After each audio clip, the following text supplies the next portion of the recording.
Welcome to Sleepy Stories, the place where stories aren't meant to be finished. I'm Arthur, and tonight I'll be reading you a relaxing, sleepy story written by Pumby. We're heading to Kyoto on a rainy evening, where ancient streets glisten under paper lanterns and the sound of raindrops creates the most soothing rhythm imaginable. Let your breathing slow, allow your shoulders to drop, and settle into this gentle journey through one of the world's most peaceful cities. The rain started just after dusk, not the aggressive downpour that sends people scrambling for cover, but that perfect Japanese rain, steady, deliberate, almost musical. You step out from the warmth of a small guest house in the Gion district, pulling your jacket closer as the first drops find your shoulders. The street before you narrows into darkness, lit only by the amber glow of lanterns hanging outside traditional Machiya townhouses. Their wooden facades, weathered to a deep charcoal grey, seem to absorb the rain rather than resist it. Water runs down the latticed windows in perfect rivulets, each one catching the light momentarily before disappearing into shadow. Your shoes make a soft splash against the wet stone pavement. These streets have been walked for centuries, the same smooth stones, worn down by generations of footsteps. During the day, tourists crowd these passages, cameras ready. But now, in the rain, at this hour, you have Kyoto almost entirely to yourself. A bicycle leans against a wooden post, rain gathering in small pools on its saddle. Someone's forgotten umbrella rests in a corner, its handle pointing skyward like a question mark. The city feels lived in, authentic, quietly going about its evening despite the weather.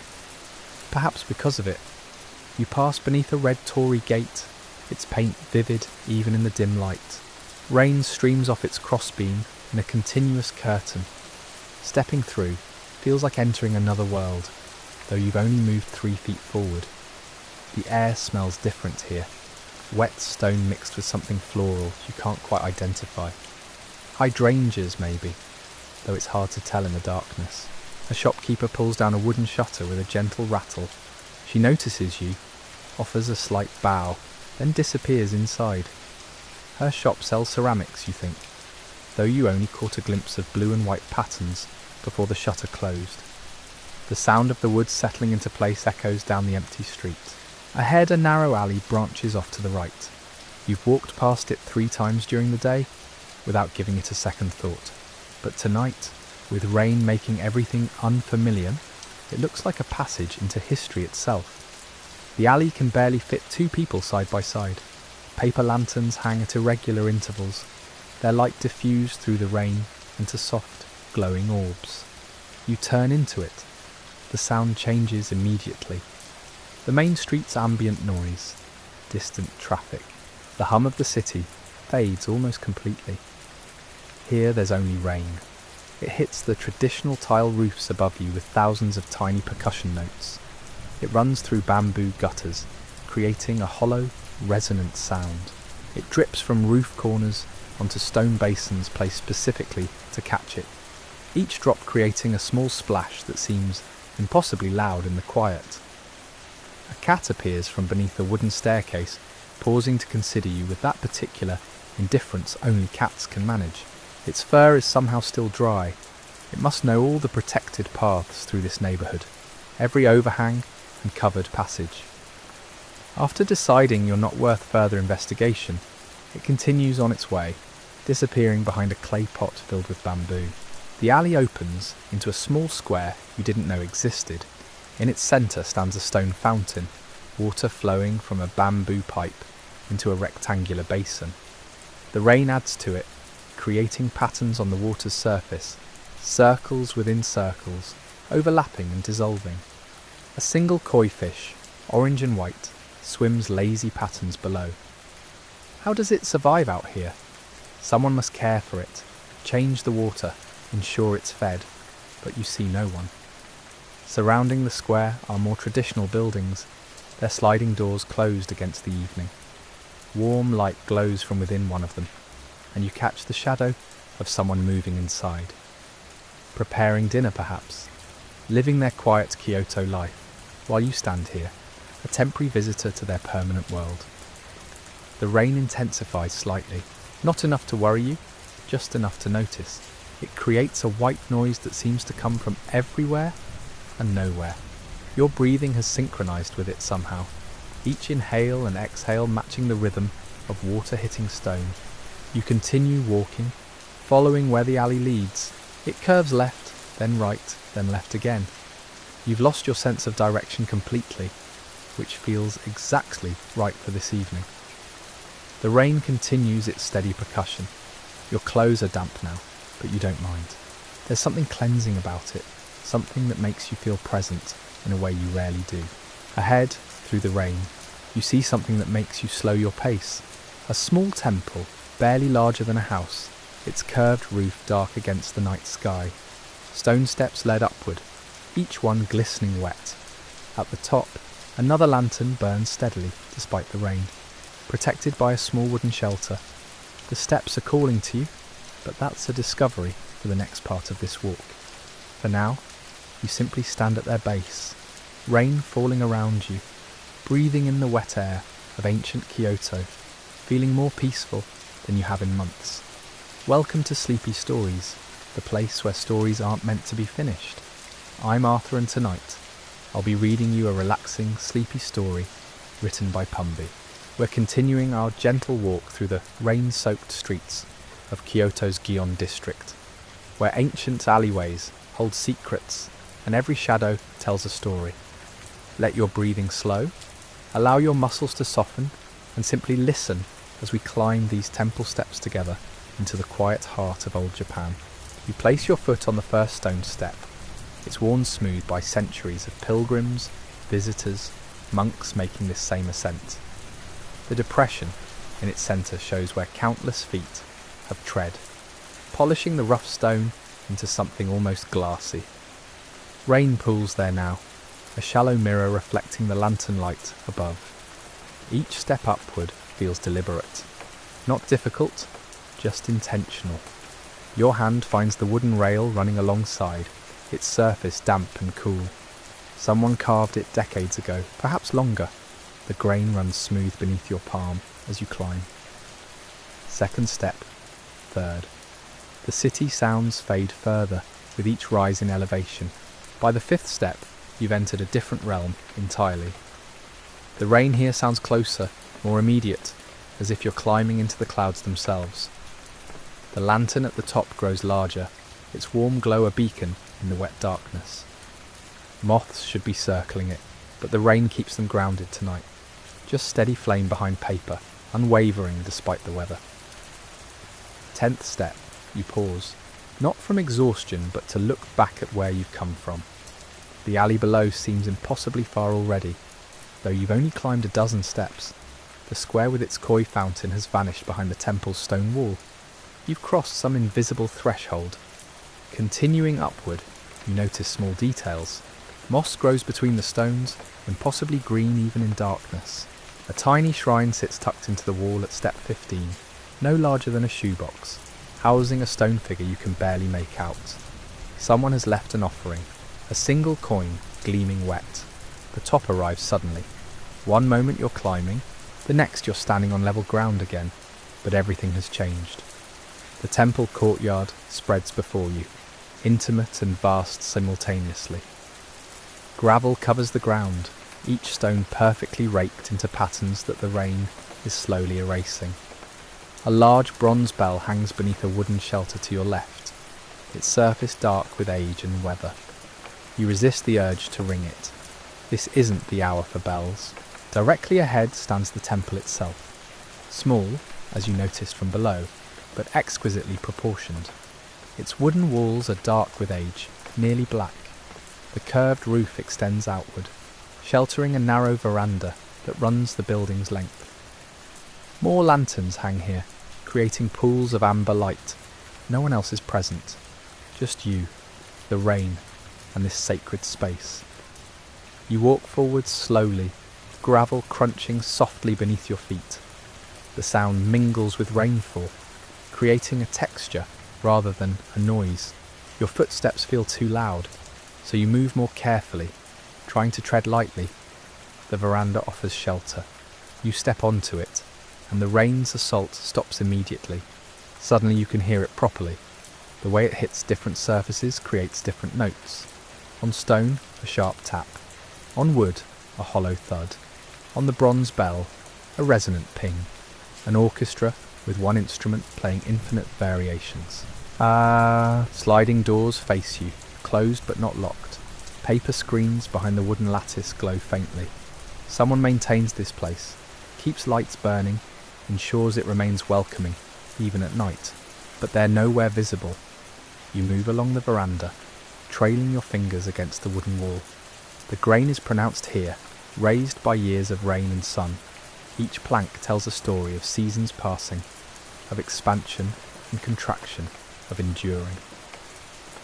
At the veranda's corner, you discover a stone basin, similar to the fountain in the square, but older. A bamboo ladle rests across it. This is a purification station, where visitors cleanse their hands and mouth before entering sacred space. You lift the ladle, dip it into the rainwater that's collected there, and pour it over your hands. The water is cold, startlingly so. It sharpens your senses, makes everything more vivid. Behind the temple you find a garden. It's barely larger than a room, but within its boundaries exists an entire landscape. A miniature pond, its surface dancing with raindrops. Carefully placed rocks suggesting mountains. A twisted pine tree, its branches trained over decades into shapes that mirror windswept peaks. Someone has spent years, perhaps a lifetime, cultivating this compressed universe. A stone lantern stands at the garden's edge, unlit. Moss covers its base, climbing upward like slow green fire. The rain has intensified its colour to something almost luminescent. You could stand here for hours, days even, just watching rain fall on this tiny, perfect world, seeing how each drop creates ripples that expand and interact, how the pine branches collect water until they bend low, releasing it in sudden cascades. But there's more to discover. A path leads from the garden's far side, disappearing around the temple's back. You can just make out stepping stones, leading somewhere you cannot yet see. The rain continues, its endless percussion. Your breathing has slowed to match its rhythm. In with the patter, out with the flow. Time feels negotiable here, something that can stretch or compress according to need rather than rule. You step onto the first stone of the hidden path, leaving the garden's glow behind, moving toward whatever waits in the darkness beyond. The temple's lanterns fade, the night deepens, but somehow you're not concerned. This is Kyoto. Every shadow holds something worth finding. Welcome to Sleepy Stories, the place where stories aren't meant to be finished. I'm Arthur, and tonight I'll be reading you a relaxing, sleepy story written by Pumby. We return to rainy Kyoto, where ancient temples hold their secrets close, and stone pathways lead into the unknown.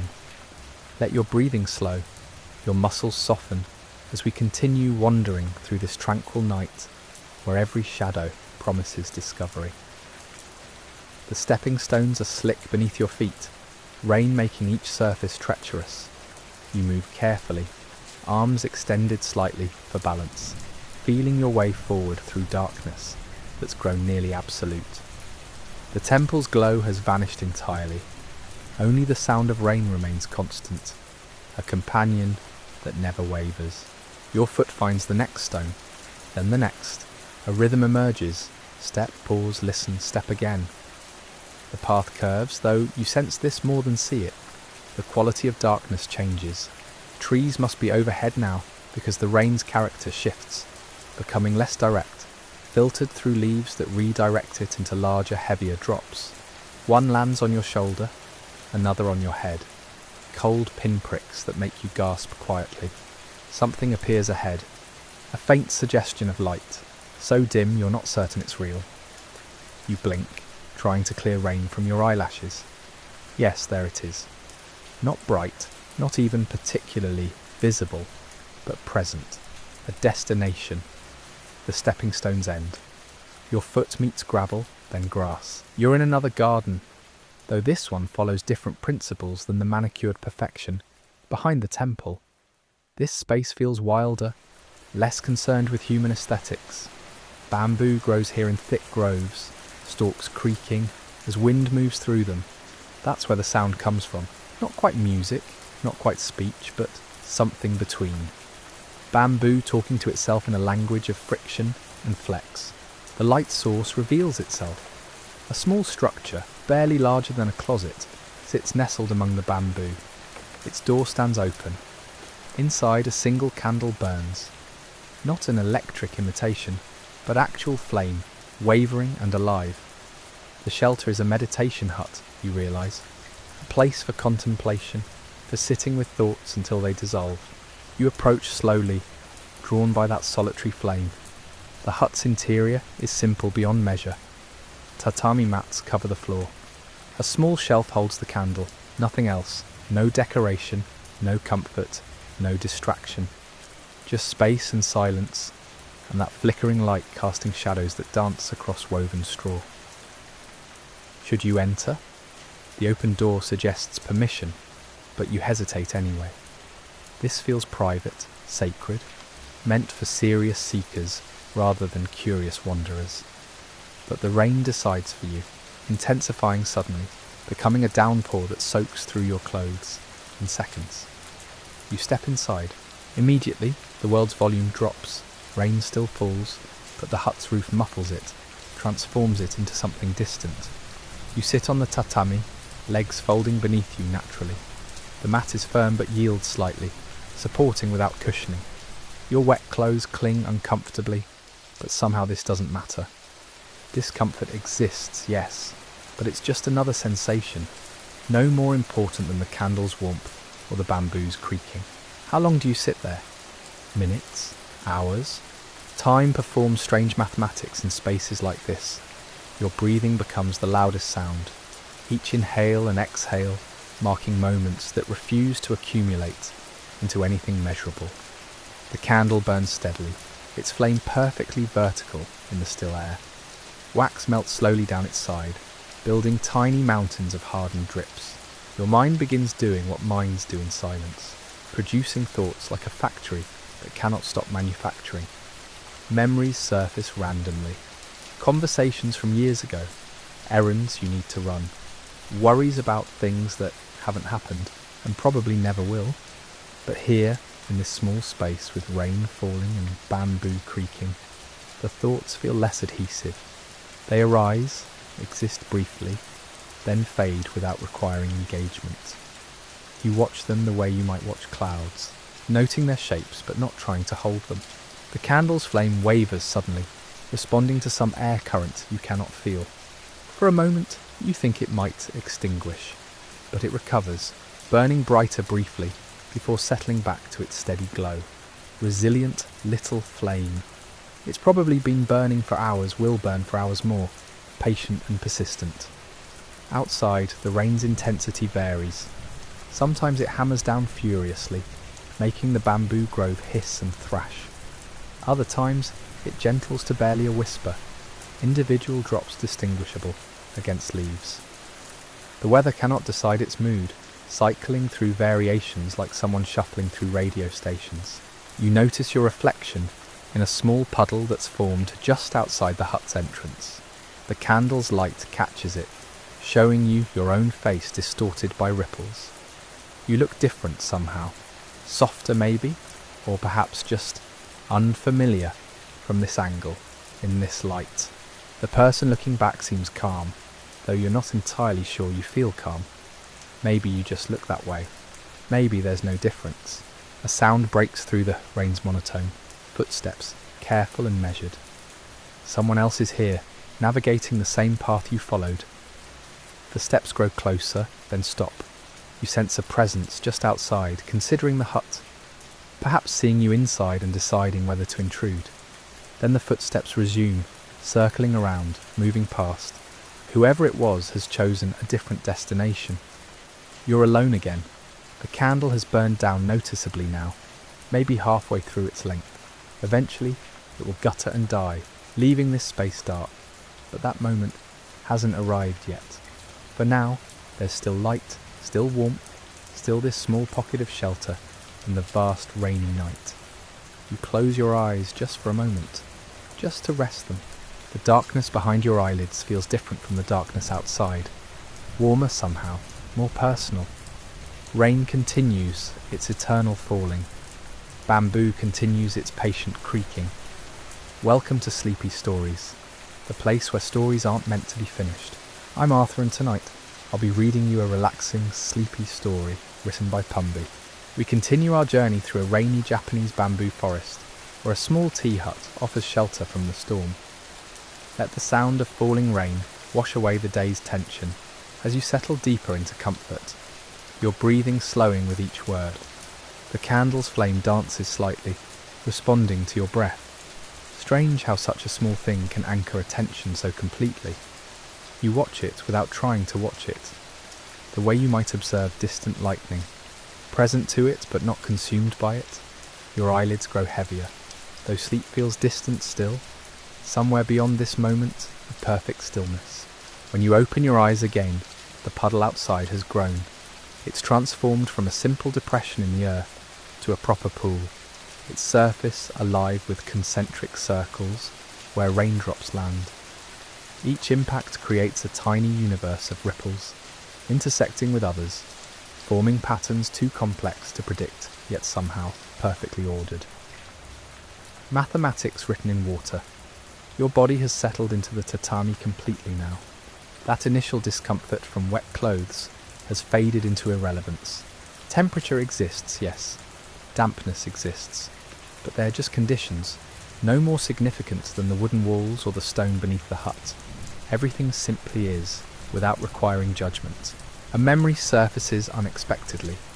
You're 7 years old, hiding under a porch during a thunderstorm. The adults are calling your name, worried, but you can't hear them over the rain's roar. You're not scared exactly, more fascinated by how the world sounds different from underneath things, how rain transforms ordinary spaces into caves of noise. That child understood something about storms that the worried adults had forgotten. The bamboo grove shifts its song. What was creaking becomes more of a groaning now, deeper tones emerging as wind picks up somewhere above the canopy. The stalks bend but don't break, their flexibility more strength than weakness. They've survived centuries of storms by learning to yield. How many people have sat in this exact spot?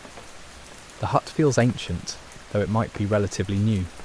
Wood weathers quickly in this climate, taking on the appearance of age within seasons. But the location itself, this clearing in the bamboo, probably held structures before. Maybe generations of tea huts have stood here, each eventually surrendering to weather and time, replaced by the next. Your hand rests on the tatami beside you. Without thinking, you press down slightly, feeling the woven surface against your palm. The texture is intricate, smooth in one direction, slightly rough in another. Someone spent hours weaving this mat, their hands moving in repetitive patterns, creating something meant to be walked on, sat on, eventually worn out and replaced. Temporary utility crafted with permanent care. The candle sputters briefly. A drop of water must have found its way inside, despite the hut's shelter. The flame recovers but burns slightly differently now, its shape changed by that momentary crisis. Still providing light, still generating warmth, just doing so with a new character. Outside, something moves through the bamboo. Not footsteps this time. Something smaller, closer to the ground. A fox maybe, or a tanuki making its nightly rounds. The sound passes quickly, unconcerned with the hut or its occupant. Wild things have their own priorities, their own destinations. You're just furniture to them, as stationary and irrelevant as the stones. Rain begins falling harder again, escalating from steady to insistent. The sound against the hut's roof becomes almost aggressive, thousands of impacts merging into white noise. But white noise isn't empty. It contains every frequency simultaneously, a chaos so complete it circles back to being peaceful. Your mind stops trying to distinguish individual drops and accepts the totality instead. You shift slightly, adjusting your position. Your legs have gone numb, pins and needles announcing themselves as blood flow struggles. The sensation is oddly pleasant, that electric tingling that means your body is still working, still sending signals, still maintaining itself without requiring conscious oversight.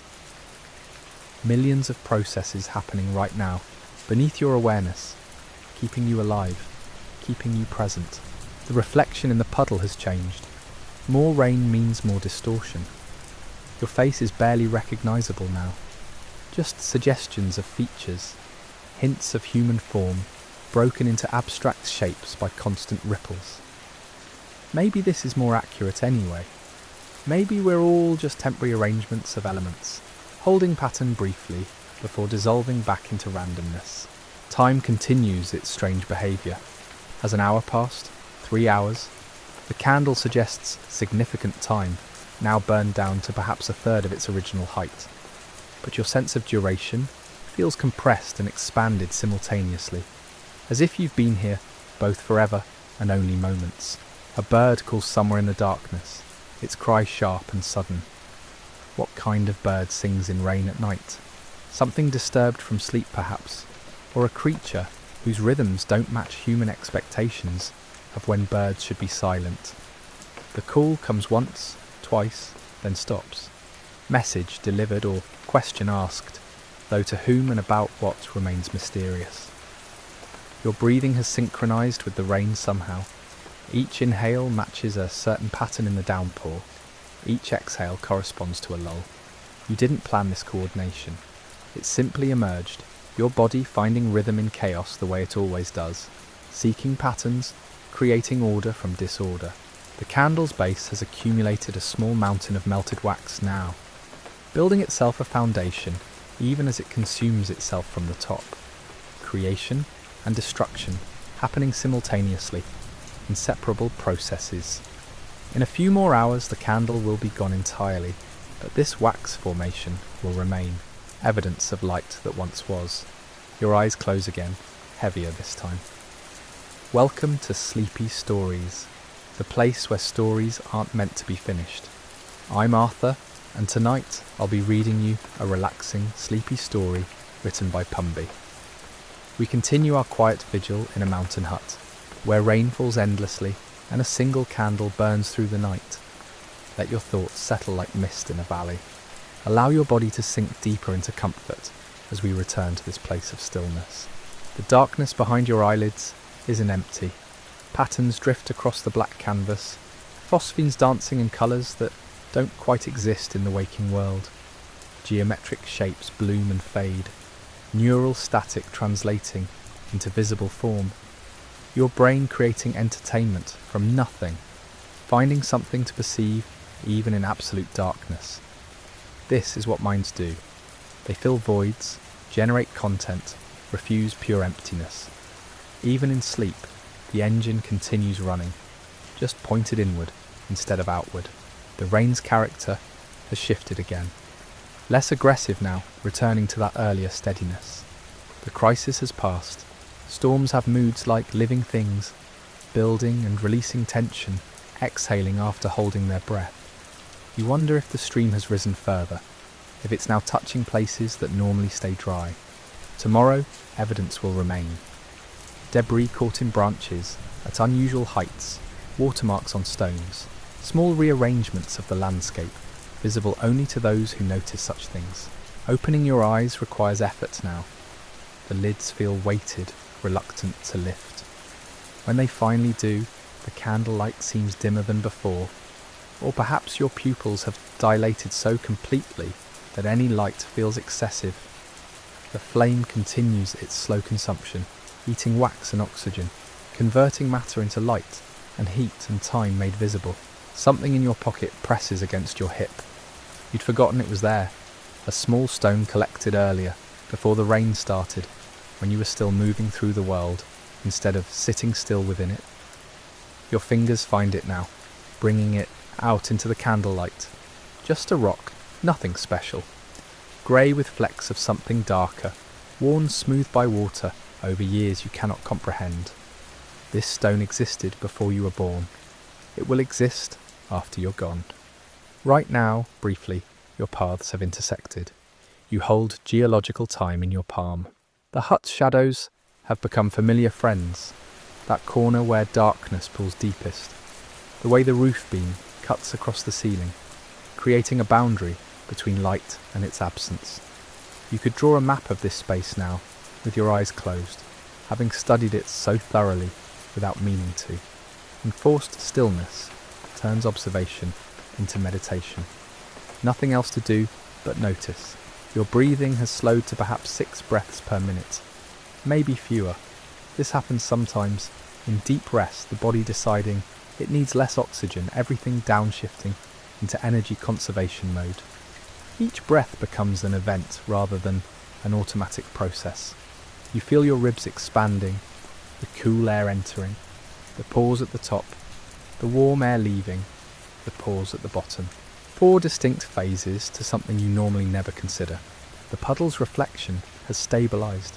Rain still falls, but gently enough now that the surface maintains some coherence.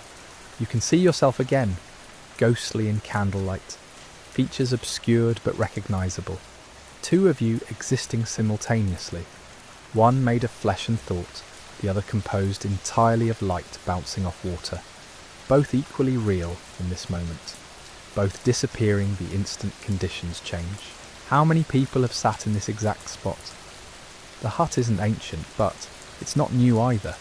Dozens certainly, maybe hundreds, each one sheltering from their own particular storm, burning their own candle, watching their own reflection.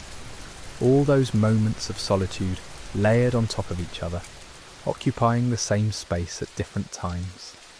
If you could see them all at once, what would it look like? A crowd of ghosts, all sitting quietly, all waiting for rain to stop.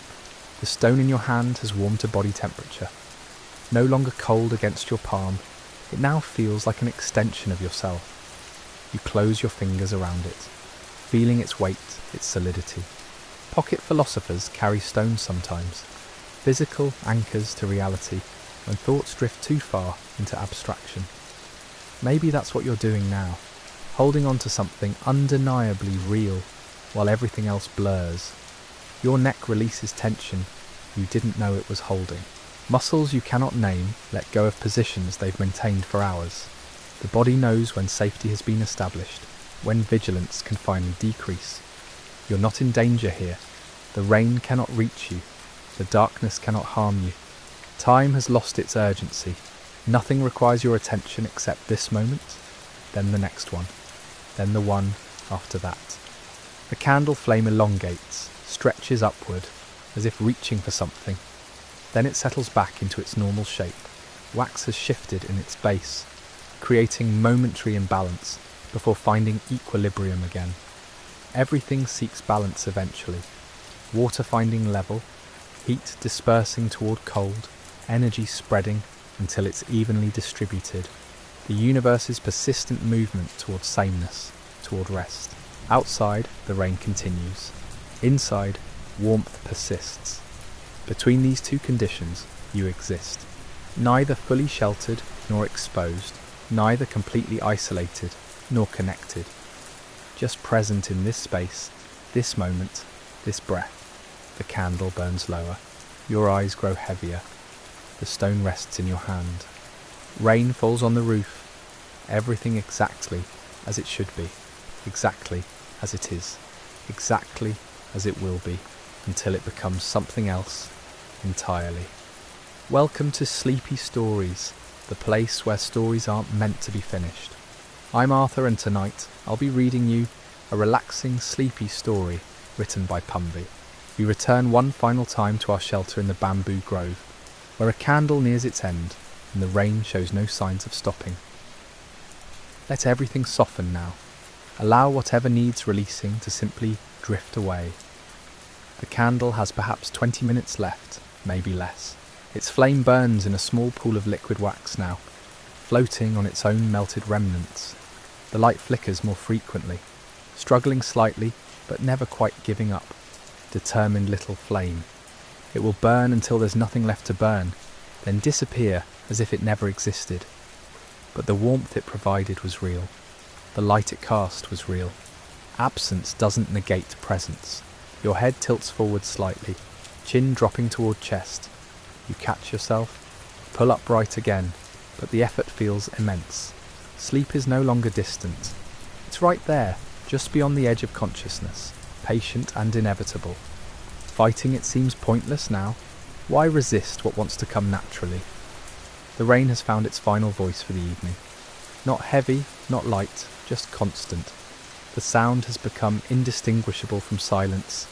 A baseline hum your mind no longer registers as separate from stillness. You could sit here until morning, watch the candle extinguish, see dawn arrive through the bamboo, emerge into a washed clean world. Or you could surrender now, let the darkness behind your eyelids become complete. The stone slips from your relaxed fingers, rolling slightly before settling on the tatami. It makes the softest sound, barely audible. You don't retrieve it. It can rest there, another temporary visitor to this space, marking this particular night when you sat listening to rain in the mountains of Japan. Your breathing deepens further. 6 breaths per minute becomes 5, becomes 4. The body knows what it needs. The mind finally stops arguing. Outside, the bamboo creaks one last time, a gentle good night from the forest. Inside, the candle's reflection wavers in the puddle, dancing its final dance. Everything dissolves into softness. The boundary between waking and sleeping blurs until there's no meaningful distinction. You're here, but also drifting. Present, but letting go. The rain falls, the candle burns. Time passes without passing, and somewhere in that space between thought and no thought, between awareness and its absence, you finally, peacefully let go completely.